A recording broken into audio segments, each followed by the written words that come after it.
কেমন আছো? এই দেখো ঘড়িতে এখন 12:30 বাজে। আমার দাদাভাইকে খেতে দেবো। দেখো আজকে কী রান্না করি তোমাদের সাথে শেয়ার করি। এই যে দাদাকে ভাত দিয়ে দিচ্ছি। আর আজকে একদম সিম্পল রান্না, যেটা অনেকেরই পছন্দ। এই দেখো উচ্ছে আলু মাখা,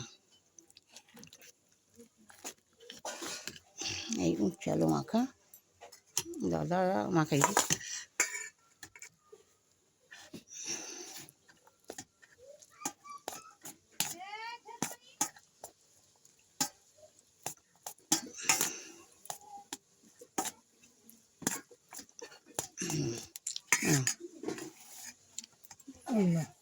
আর হচ্ছে শিম আলু মাখা, আর এটা কাঁচা টমেটো আর বেগুন পোড়া,